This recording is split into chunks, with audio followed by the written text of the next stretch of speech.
پھر بھی لوگ کہتے ہیں ان کو علم نہیں ہے. اب اس کا تو کوئی علاج ہی نہیں. نبی کے معنی ہی ہے غیب کی خبر دینے والا، پوشیدہ خبر دینے والے کو نبی کہتے ہیں، اور اس حقیقت کو کافر بھی سمجھتے تھے. یہاں ضمناً ایک بات اور عرض کرتا ہوں. ابو جہل ایک دن اپنے گھر میں بیٹھ کر نا چند کینکریاں لے کر اسی طرح مٹھی بند کر کے نا تو ادھر ادھر سے دیکھا کہ نظر تو نہیں کوئی آتی، اور حضور کے پاس آ گیا. کہنے لگا اگر تو اللہ کا سچا رسول ہے تو بتا میری مٹھی میں کیا ہے. مولانا روم رحمت اللہ علیہ نے اس حدیث کو اپنے انداز میں پیش کیا، ویسے یہ حدیث خصائص کبریٰ شریف میں موجود ہے. ابو جہل کہنے لگا کہ گر رسولی چیست در دستم نہاں چون خبر داری زے راز آسمان. ابو جہل کہنے لگا گر رسولی، اگر تو رسول ہے تو بتا میری مٹھی میں کیا چیز پوشیدہ ہے. معلوم ہوا کہ ابو جہل بھی اس حقیقت کو جانتا تھا کہ جو رسول ہوتا ہے اس کو پوشیدہ چیزوں کا بھی علم ہوتا ہے. وہ غیب اس کے لیے غیب نہیں ہوتا بلکہ شہادت ہوتا ہے.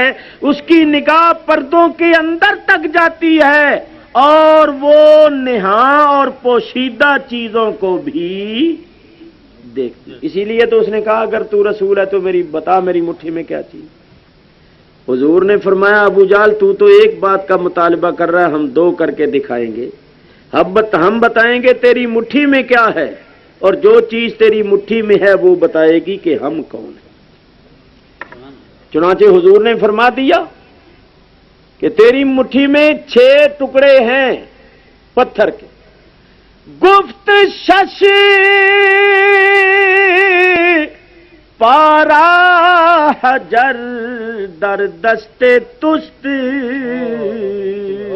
اور بشنو از ہر یک تو تسبیح درست. فرما تیری مٹھی میں پتھر کے 6 ٹکڑے. میں نے بتا دیا کہ پتھر کے ٹکڑے ہیں بھی 6. اب تو سن لے کہ یہ پتھر کے ٹکڑے کس طرح اللہ کی حمد و ثنا اور کس طرح اللہ کی وحدانیت اور میری رسالت کے گیت گاتے. چنانچہ سرکار نے جب فرمایا تو ابو جہل کی مٹھی میں پتھروں نے کلمہ پڑھا اشہد اللہ الہ الا اللہ و اشہد ان محمد الرسول اللہ. ابو جہل نے وہ سنگ ریزے زمین پر پھینک دیے اور کہنے لگا محمد جیسا دنیا میں جادوگر کوئی نہیں. معاذ اللہ، نقل کفر نہ بات. خیر یہ ضمناً بات آ گئی. میرے بزرگوں اور دوستو ذرا غور کرو. خواب بادشاہ نے دیکھا، اپنے محل میں سوئے ہوئے دیکھا. ذرا سوچو، میرے تمہارے سامنے کوئی شخص سو رہا ہو اور وہ کچھ دیکھ رہا ہو تو ہمیں پتہ چلتا ہے. بڑے سے بڑا علامہ ہو، فلسفی ہو، منطقی ہو، اس کو پوچھو کہ کیا کہا، اس کے ساتھ کیا ہو رہا ہے، کیا دیکھ رہا ہے. نہیں دیکھ سکتے آپ، نہیں آپ معلوم کر سکتے. مگر اللہ والوں کی شان اور ہے. جیسے مولانا نے فرمایا نا، اللہ فرماتا ہے جو بندہ میرا محبوب بن جاتا ہے اس کی آنکھ میں بن جاتا ہوں. چنانچہ میں آپ کو بتاؤں، سیدنا غوث اعظم رضی اللہ تعالیٰ عنہ ممبر پر بیٹھے ہوئے بات فرما رہے تھے تو مجمع میں لوگ جو بیٹھے ہوئے تھے ان میں ایک شخص اونگ رہا تھا.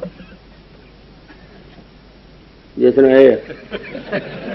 یہ بڑا عاشق آدمی جی، میں جب سے کراچی میں آیا ہوں یہ ہمیشہ میرا آواز سننے آتا ہے اور میں ایسا ہی اس کو دیکھتا ہوں. میں اس وقت بچہ سا تھا، بوڑھا ہو گیا اسی طرح کا ہی ہے اور آندا بھی ہے، روز دور دور آتا ہے. اور بعض مرتبہ اس بیچارے کو سواری نہیں ملتی، پیدل چل کے جاتا ہے. کتنے کتنے میل یہ پیدل سفر کرتا ہے. ایسے تو ایک آدمی مجمع میں بیٹھا ہوا اونگرا. غوث اعظم ممبر سے نیچے اترے، اس اونگنے والے کے پاس جا کر ادب سے کھڑے ہو گئے ہاتھ باندھ کر. لوگ حیران، پیے ستا پہ ہے، یہ سویا ہوا ہے اور غوث اعظم ہاتھ باندھ کے یوں کھڑے ہوئے جیسے مرید پیر کے سامنے کھڑا ہوتا. عجیب بات. واز چھوڑ دیا، ممبر سے نیچے اتر آئے اور ایک اونگنے اور سونے والے کے پاس آ کر دست بستہ کھڑے. تھوڑی دیر کے بعد اس اونگنے والے کی جو آنکھ کھلی نا تو اس نے دیکھا کہ حضرت صاحب پاس کھڑے ہیں، تو وہ حضرت صاحب کو دیکھ کے مسکرایا، آپ اس کو دیکھ کے مسکرائے، اور پھر غوث اعظم آ کر ممبر پر بیٹھ گئے اور وعظ فرمانا شروع کر دی.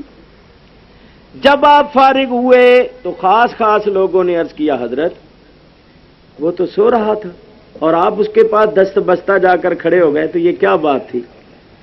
فرمایا ہاں بھائی وہ تو سو رہا تھا مگر اس کی قسمت جاگ رہی تھی. وہ تو سو رہا تھا مگر اس کی قسمت جاگ رہی تھی. حضرت وہ کیسے؟ فرمایا وہ اس سونے کی حالت میں حضور کی زیارت کر رہا تھا.